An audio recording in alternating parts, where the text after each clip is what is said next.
Mi gente, buenas noches. Bueno, como siempre digo, buenas noches si lo estás viendo live. Si lo estás viendo más adelante, buenos días, buenas tardes. En el momento que sea que lo estás viendo, mi nombre es Gamaliel Claudio.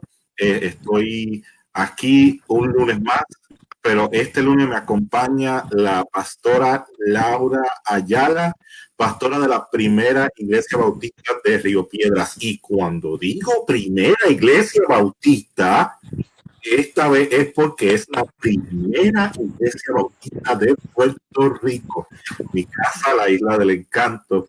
Y hoy queremos hablar de un tema sumamente interesante. Si no estoy dejando que Laura diga ni hola, ahorita ella va a decir algo. Vamos a estar hablando de dirigiendo a una congregación multigeneracional. ¿Por qué traigo este tema? Porque muchas veces una de las preguntas que surge una y otra vez, y creo que lo atiendo mejor en el libro Adoración 201, esto de la izquierda y la derecha, ahí va. Adoración 201 es el tema, ¿qué hacemos? Voy a decir la pregunta como me la dicen y lo que realmente están preguntando. Me dicen, ¿qué hacemos con los diferentes ritmos musicales y las diferentes edades en la iglesia? La realidad es que la pregunta es qué hacemos con los himnos viejos. Pero tuve el privilegio de trabajar junto a Laura en la primera iglesia de Río Piedras, específicamente una iglesia multigeneracional. Laura, Dios te bendiga. Cuéntame, como pastora, ¿cómo es ese trabajo con una iglesia multigeneracional? Pues saludos a todos, muy buenas noches. Gracias, Gamaliel, por la invitación. Verdaderamente es un privilegio poder acompañarte en estos esfuerzos y te doy las gracias por este tema, porque yo considero que es un tema muy pertinente. ¿Cómo es la pastoral de una iglesia multigeneracional? Pues es retante. Es retante porque, sobre todo en los últimos años, ¿verdad?, se ha hecho más énfasis en esas diferenciaciones que hay generacionales, no que se sepa ahora, quizás eso se había aplicado en otras áreas organizacionales o en otros estudios organizacionales, pero la realidad es que en la vida de iglesia o en la vida eclesiástica realmente quizás no se le había dado el énfasis que tenía. Y parte, y hablo desde mi experiencia en Puerto Rico, ¿verdad? Porque realmente nuestra iglesia, sobre todo protestante en Puerto Rico, es una iglesia joven en comparación con otros lugares, ¿verdad? La iglesia protestante en Puerto Rico realmente tiene poco más de 100 años, como nosotros, que básicamente al filo de antes de empezar el siglo XX, a raíz de la invasión norteamericana, es que llega el protestantismo desde los Estados Unidos a Puerto Rico a nivel de más impacto, ¿verdad? Ya había, pero muy mínimo en Vieques y en Ponce, pero realmente así a nivel de cubrir la isla con intencionalidad, pues sabemos que fue al vuelo, al pelito ahí de empezar el siglo XX. Nuestra iglesia nace en el 1899, así que básicamente un año, meses después de haber iniciado ese proceso, ¿verdad? Depende de dónde, de qué área tú vengas, lo vas a llamar de forma diferente. Pero ese tiempo nuevo de integrar a una cultura que era predominantemente católica, donde ser católico y puertorriqueño era exactamente lo mismo, no había una diferenciación, comenzar a insertar una nueva forma de ver las cosas. Y yo creo que de ahí comienza, ¿verdad? Esos primeros misioneros que llegaron a Puerto Rico con una visión de alcanzar las almas, de convertir al mundo, porque era parte de un movimiento que surge de Estados Unidos, ¿verdad? Con esta idea de que del destino manifiesto, ¿verdad? De que ese era el llamado que Dios le hacía a todas estas denominaciones que vivían en los Estados Unidos, luego de un gran avivamiento que hubo a mediados del siglo XIX, y luego ellos deciden salir, ya habían alcanzado todo Estados Unidos de una esquina a la otra, y era el momento de salir al mundo.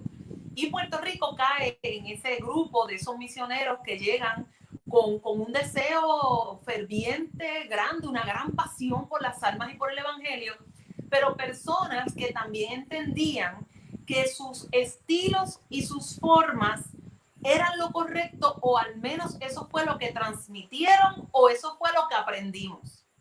Así que de un pueblo que estaba acostumbrado a utilizar sus instrumentos nativos, ¿verdad? O más propios, como en ese momento la guitarra, el bongo y otros instrumentos como parte de la adoración, en ese caso católica. Ahora, de momento, no podías usar eso porque eso era católico y eso se empieza a despreciar. Así que comenzamos a una iglesia protestante naciente, y hablo de mi iglesia porque es de esas primeras, que surge con una idea de que la manera correcta, ¿verdad?, de alabar y la manera correcta de poder llevar a cabo la alabanza era con unos instrumentos particulares, en este caso piano y órgano, y los himnos del himnario que había sido traducido del inglés al español.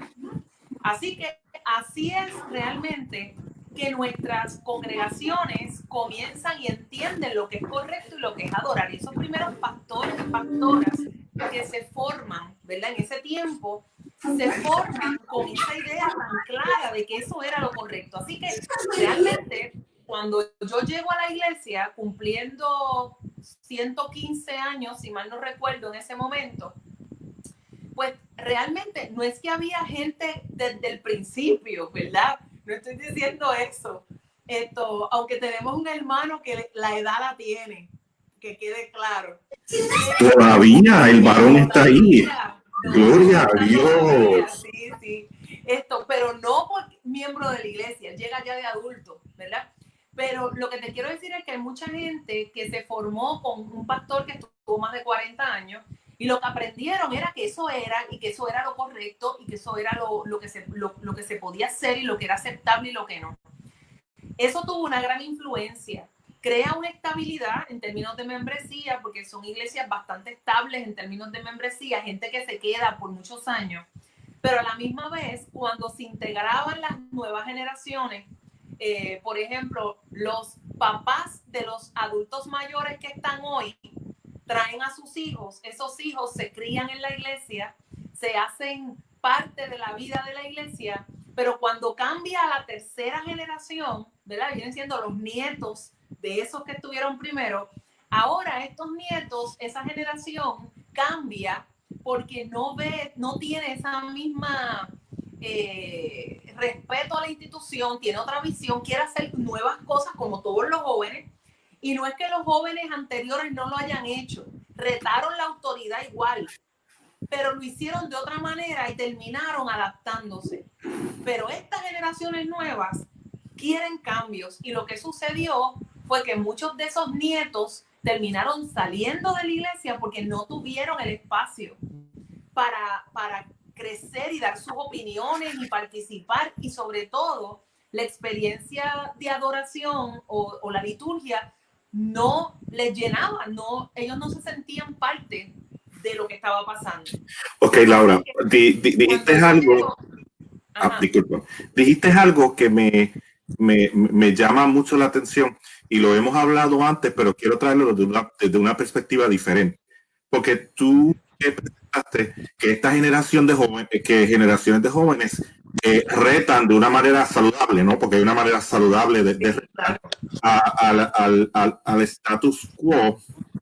Entonces, los hijos, el liderato supo trabajar ese reto hacia los hijos, o sea, se le permitió, lo logran, pero entonces cuando pasan de los hijos a los nietos, hay una resistencia en el liderato a permitir ese cambio. Entonces mi pregunta entonces es, o una conclusión a la que creo que podemos llegar, entonces esta batalla o división, ¿no? entre lo nuevo y lo viejo, la música nueva y la música vieja, una manera positiva o más efectiva de trabajarla requiere entonces que se involucre el liderato y el pastorado de la iglesia en ese proceso, porque fíjate que nosotros los músicos, y me estoy incluyendo, tenemos una cualidad muy interesante, y es que nos encanta dejar fuera el liderato, al pastorado y al liderato de la iglesia en el proceso evolutivo de la música en la iglesia. Así que si los involucráramos más ¿eso sería igual a facilitar el proceso? Yo entiendo que sí. No solamente la pastoral, sino incluso el liderato y sobre todo el liderato que responde a distintas generaciones. En la medida en que trabajamos juntos, rompemos con el ellos y nosotros. Y yo creo que eso es muy saludable, porque cuando en un mismo ministerio, el que sea, ¿verdad?, de alabanza, tú tienes representadas, y eso hay que lograrlo, ¿verdad? Eso depende del líder. El líder tiene que poder aglutinar y llegar.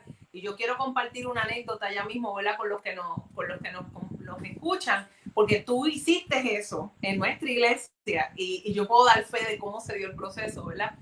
Pero hay que ser intencional en poder identificar de forma madura y responsable en qué se basan esos supuestos barreras generacionales y facilitar o ayudar una intercomunicación. Y voy a dar un ejemplo y tú como tú lo hiciste, yo lo voy a contar. Cuando Gamaliel llega a trabajar con nosotros, llevábamos un tiempo que no teníamos pianista, ¿verdad? Así que cuando se iban a cantar himnos, pues era un problema porque, entre comillas, la joven que en ese momento estaba tocando teclado, ¿verdad? No sabía leer la música del himnario. Así que esa era la realidad, pero eso la gente no lo sabe, eso lo sabe uno internamente, ¿no? Así que ella, si ella iba a tocar, yo tenía que buscar canciones más contemporáneas que a ella se le hiciera fácil tocarla como ella sabía, que era con acordes. Cuando Gamaliel llega, nos dimos cuenta que realmente el problema no era que los jóvenes no querían tocar himnos, es que la forma en que estaban escritos los himnos en los himnarios, ellos no lo podían entender y no lo podían utilizar. Así que en ese caso lo que Gamaliel hace es que reescribe los himnos pero en acordes. Y eso facilitó el que ahora jóvenes podían tocar himnos porque ahora podían entenderlo y podían tocarlo. O sea, también tenemos que ver dónde exactamente es que están las limitaciones, porque a veces asumimos, y es más fácil decir, es que los jóvenes no quieren tocar esto, pero realmente tienen el conocimiento y las herramientas como para poder hacerlo, o hace falta ese puente intergeneracional. Lo mismo pasaba en el otro lado, ¿verdad? Para las personas adultas, cantar música contemporánea, pero más que todo era porque era desconocido. Sin embargo, hoy, varios años después que ya tú no estás con nosotros, tú miras el ministerio de alabanza y ¿quiénes son? Adultos, no son adultos mayores, pero son mujeres adultas. Que honestamente te digo, cuando yo llegué, era inimaginable que hubiesen personas adultas que incluso cantan en el coro, cantando himnos o música contemporánea. Sin embargo, se lograron romper esas barreras de un lado y del otro, creando puentes. Yo creo que el punto clave aquí es crear puentes intergeneracionales. Porque en la medida en que lo veamos como bandos y no veamos la adoración, en esto tú haces mucho énfasis, como una sola, y empecemos a ver la adoración como partes y pedazos, o lo que le gusta a uno o le gusta a otros, y siempre van a haber preferencias, eso es, somos humanos, ¿verdad? Pero yo creo que podemos llegar a unos puntos de encuentro y compromiso de que de la misma manera en que respetamos a nuestros mayores que por lo general prefieren más himnos y le damos la oportunidad de que ellos adoren a Dios con aquellas alabanzas o himnos que son significativos en su corazón, ellos entiendan que también es importante crear unas nuevas memorias con lo que es significativo para las nuevas generaciones. Entonces, no se trata de ser tolerante, se trata de darme la oportunidad y abrir mi corazón a ver el obrar del Espíritu a través de otros tipos de expresiones musicales, aunque no sea mi preferida. Y si yo llevo más años en la iglesia, entonces es mi responsabilidad abrir camino para aquellos que están empezando. Y si eso implica que de 4 himnos yo cante uno para que haya oportunidad para otras generaciones. Gloria a Dios por eso, es parte de mi compromiso en la misión de la iglesia. Eso es más fácil decirlo que hacerlo. Pero definitivamente, volviendo a tu pregunta, requiere el compromiso y la visión pastoral, y también requiere el compromiso del liderato, porque si no, lo que va a crear son pugnas y luchas entre el liderato o entre el liderato y la pastoral, o el liderato pastoral y la congregación. Y nada que divida es de Dios. Así que nosotros tenemos que buscar esos mecanismos, ¿verdad?, de integración, que es lo más importante. No, mientras tú hablas, yo estoy leyendo algunos de los comentarios que salen en el chat, y de hecho Javier está aquí, está escuchándonos, que dice, lo vivimos juntos, es verdad, y fueron corazones como el de él, corazones abiertos a ambas tendencias y a lo que pasamos y a lo que venía, que logró esa integración. Pero tenemos también aquí a la iglesia de la familia en Forward, y él hace un comentario muy interesante, que es que dice: creo que el buen balance es lo correcto y sano. Y ese balance, dijiste algo clave y algo que voy a hacer parte de mis talleres cuando hable de este tema. Ese balance no se encuentra en cuántas canciones viejas o cuántas canciones nuevas incluimos en el programa. Se encuentra en el corazón que tenemos cuando seleccionamos esas canciones y cuando las cantamos. Antes de que empezáramos el live, decías que el problema no es la letra, aunque hay canciones que la letra es desastrosa, hay himnos que la letra es desastrosa, y en todas las generaciones, pero que es más el ritmo de música. Porque decías que himnos como, y el clásico es Cuán grande es Él. Yo he escuchado otros himnos más. Cuando decimos vamos a cantar este himno, ciertas personas, eso ya está pasado, ya está pasé. Pero entonces viene un gran cantante con una gran influencia y lo hace con el ritmo moderno, y ahí están las mismas personas llorando en el piso tirado, disfrutando la presencia de Dios, porque con la misma letra. Entonces, y en esa misma dirección, eso responde también a que hemos creado prejuicios de un lado y del otro, ¿verdad?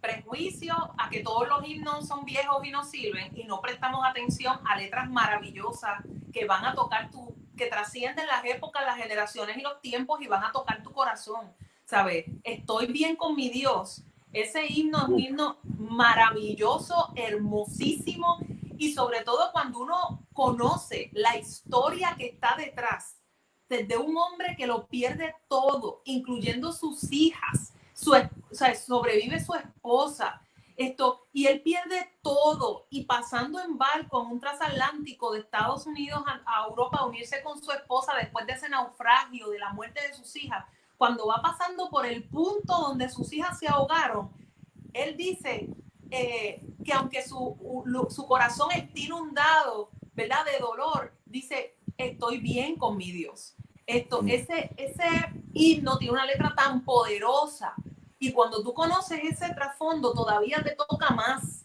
Y yo creo que a veces, y eso pasa, Gamaliel, porque si no le llamamos himno y solamente arrancamos a cantarlo y le añadimos un poco ¿verdad?, de ese sabor más contemporáneo, las generaciones los van a apreciar, porque te decía fuera del live que a veces el problema no son las letras. Yo no he visto divisiones en las iglesias por las letras. Yo he visto divisiones por los ritmos y por la música. Y me alegra saber que Javier está escuchando, porque yo recuerdo que en ocasiones queríamos cantar algo y yo recuerdo a los muchachos, eso es ochentoso. Y yo no entendía la diferencia, yo entendía que eso estaba bien, pero me di cuenta que yo era ochentosa. Y me gustaban las cosas de los 80, Peregrinos Extranjeros, 33DC, como tú comprenderás, ¿verdad? Claudina Brin, todo eso. Y nosotros, ¿pero qué pasa con ese ritmo? O sea, ¿qué pasa? Pero ellos, los que son de generaciones más nuevas, nos lo señalan. Y nosotros somos ahora los viejitos que queremos oír cosas que están fuera de onda y fuera de, ¿verdad?, de los ritmos actuales o de los estilos. Yo no creo que todos los estilos son adecuados en todo momento ni en todo lugar, ¿verdad? Eso es como la ropa.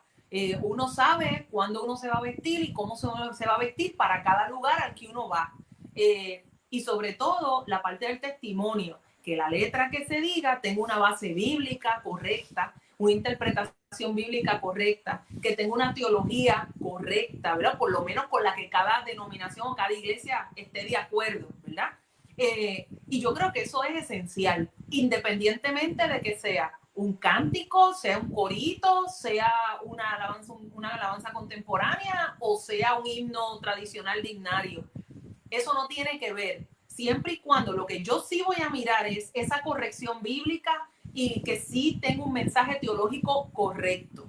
Siempre y cuando sea así, lo demás son cosas que se pueden yo no quiero usar la palabra negociar, pero se puede conversar y se pueden integrar generaciones. Y en la medida en que se trabajen juntos, eso hace una gran diferencia.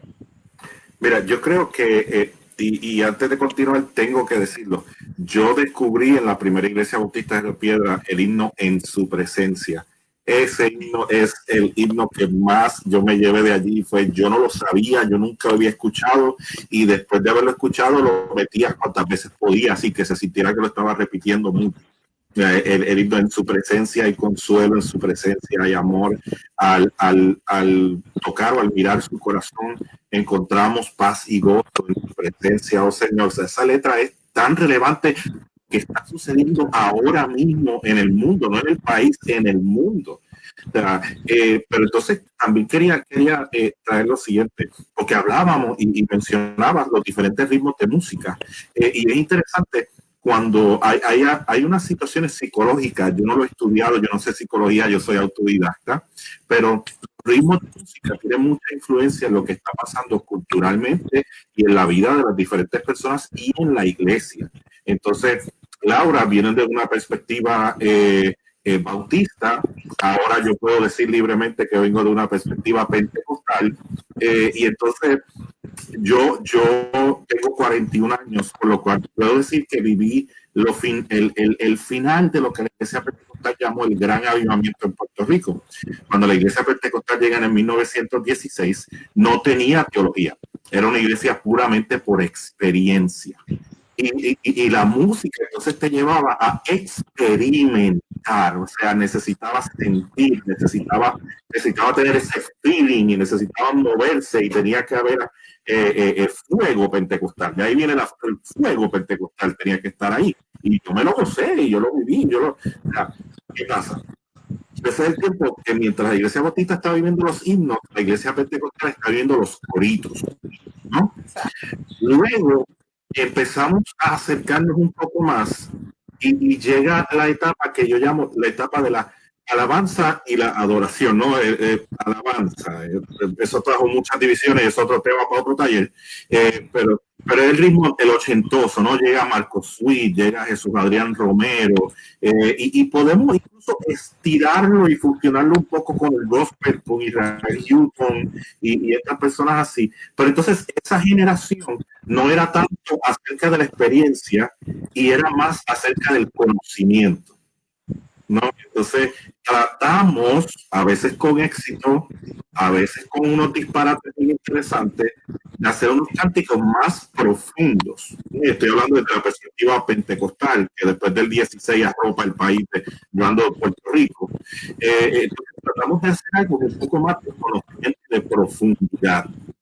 Ahora estamos regresando a la experiencia, pero es algo que en vez de experiencia me gustaría llamarlo intimidad.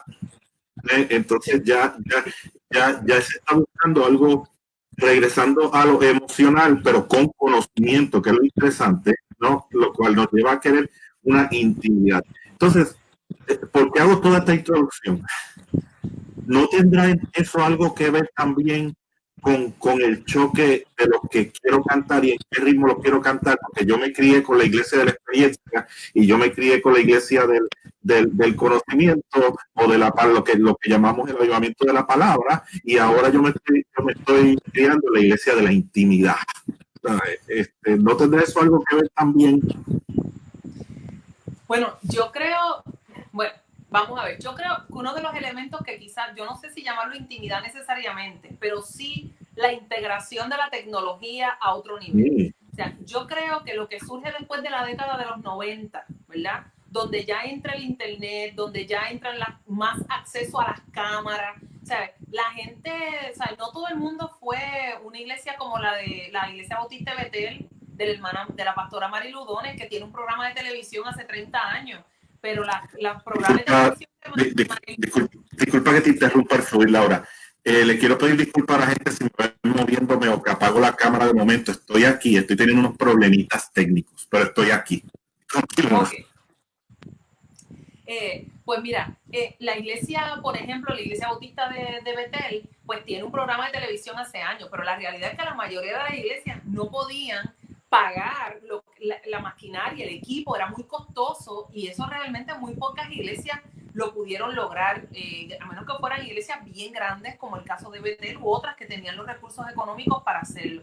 Así que realmente la tecnología y el acceso a internet, el Facebook y todo este tipo de cosas, nos vino a abrir la posibilidad a darnos cuenta, ¿verdad?, otros tipos de experiencias, ¿sí?, de adoración, incluyendo lo que eran las luces, incluyendo lo que eran efectos especiales, las pantallas con videos corriendo simultáneamente, y eso hizo que nuestro tiempo de adoración fuera uno más multisensorial, porque se le añadía unas experiencias más enriquecedoras o más ricas visuales, cosa que no era antes, ¿verdad?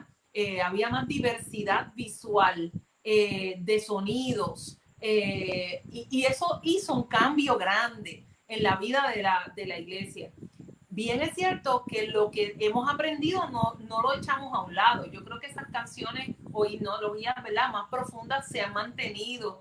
Siempre volvemos, hay que saber distinguir el grano de la paja, ¿verdad? No todo lo que brille es oro, y a veces hay cosas que tienen unos ritmos maravillosos, son sumamente pegajosas y tú las sigues repitiendo, pero cuando tú analizas la letra estás diciendo alguna barrabasada teológica o simplemente no dices nada. Y eso son cosas que hay que prestarle atención, ¿verdad?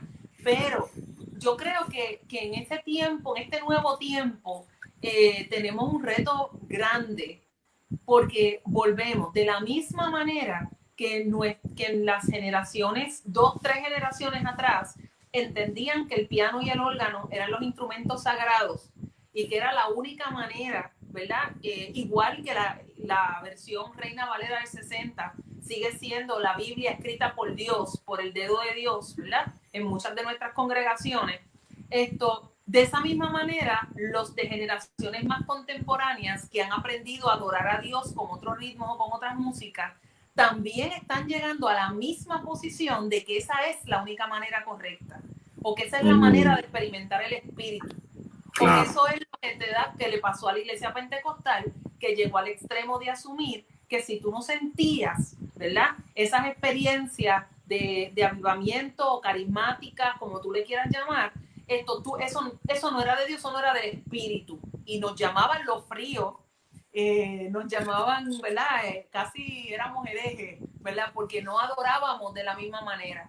Yo creo que si algo hemos aprendido es que a Dios lo adoramos de diferentes formas y cada uno de nosotros va a responder mejor a unos estilos o a otros. Esto no quita que uno sea mejor que el otro. Simplemente hay algunos que se pueden complementar, hay otros que lamentablemente no hay manera de complementarse. Yo tuve al principio de mi pastorado personas que me dijeron, tú tienes que hacer 2 cultos, uno antiguo y uno contemporáneo. Y desde el principio yo me negué, yo decía que la iglesia es una. Y si nosotros no podemos coexistir con niños, jóvenes y adultos en un mismo espacio, pues entonces, ¿qué modelo le estamos dando al mundo? Si nosotros internamente, para alabar a Dios, nos tenemos que segmentar y fragmentar. Sin embargo, conozco iglesias que lo han hecho con muchísimo éxito. Y ha funcionado muy bien. Yo no niego que me vi tentada y todavía a veces lo he pensado, pero realmente yo parto de la premisa de que la iglesia es una y que tener esa molestia de tener a los que no necesariamente piensan como yo es necesaria para poder crecer. Entonces, ver a los niños la mañana, perdonen que ya aquí entró el toque de queda,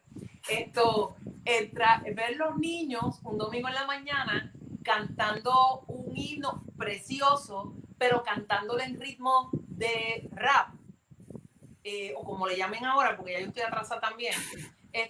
Pues mira, eso yo sé que para algunos fue un shock.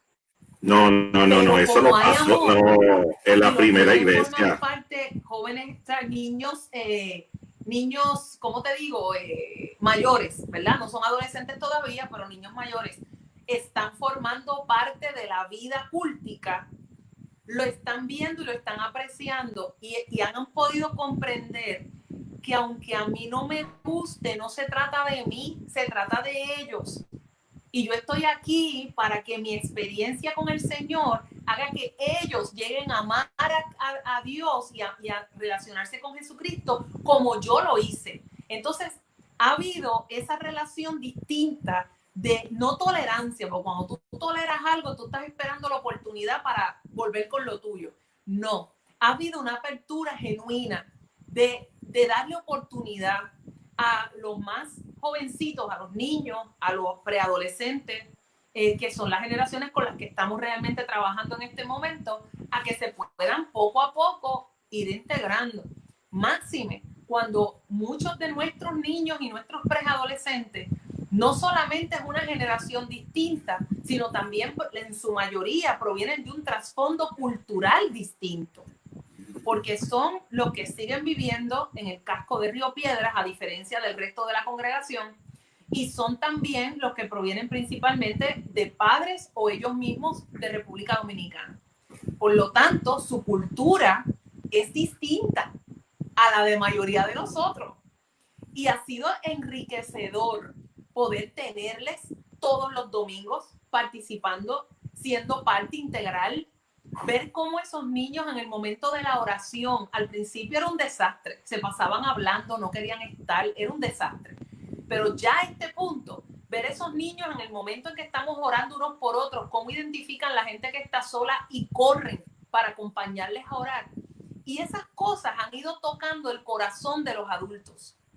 Cuando ellos participan y a lo mejor no leen con mucha corrección o a lo mejor no pueden cantar lo que nosotros, un himno, porque no se lo saben y no les gusta, pero los aman y ya hay una relación intergeneracional.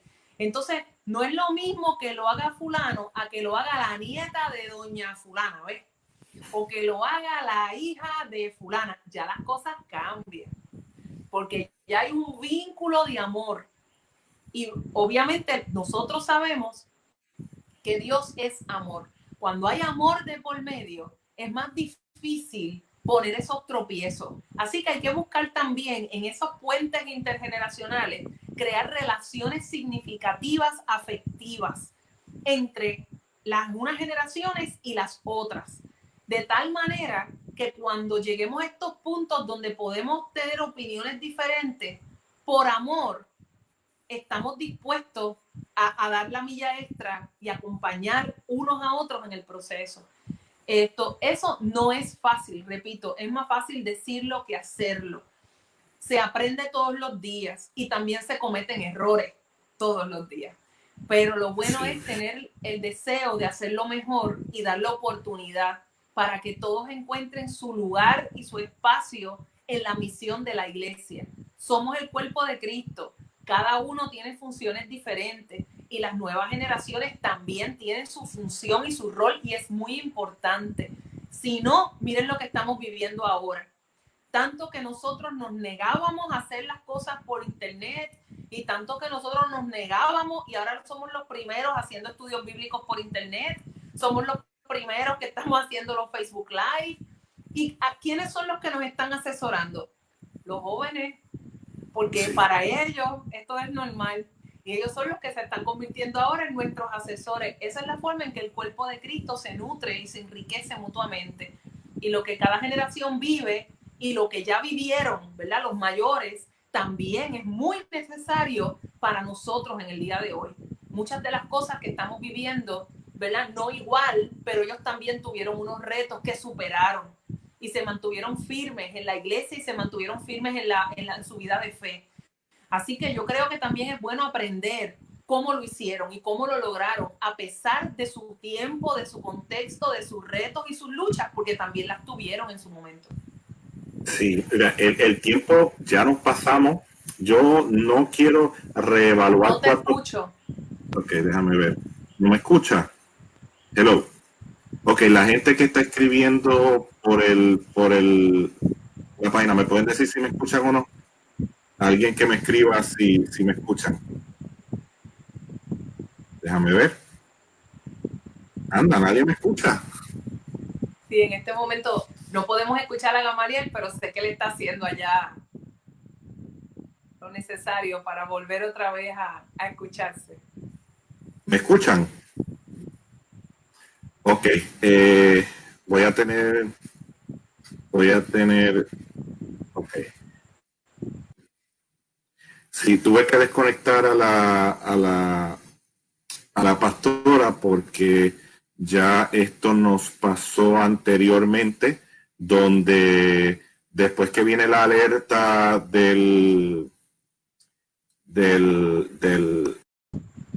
¿me escucha ahora, pastora? Ella no me escucha, pero ustedes me escuchan. Cuando viene la alerta del toque de queda en Puerto Rico, interrumpe la comunicación y entonces ella no nos escuchamos entre nosotros. Yo la escucho a ella, pero ella no me escucha a mí. Nos pasamos del tiempo, pero quiero dar un resumen de todo lo que hicimos en esta noche. Estuvimos hablando el día de hoy, estuvimos hablando de la integración multigeneracional cuando tienes una iglesia con varias generaciones, diferentes edades, cómo hacerlo a la hora de la alabanza. Y es interesante cómo al final del camino terminamos en que esto tiene que ver hablando del corazón, apertura de corazón a los diferentes estilos. Y número 2, también estuvimos hablando de relaciones y familiaridad. Tenemos que amarnos, tenemos que conocernos y a la hora entonces de prepararnos para adorar a Dios juntos, va a haber va a ser un proceso natural. Al principio probablemente un poco forzado, pero en su momento va a ser natural esa integración.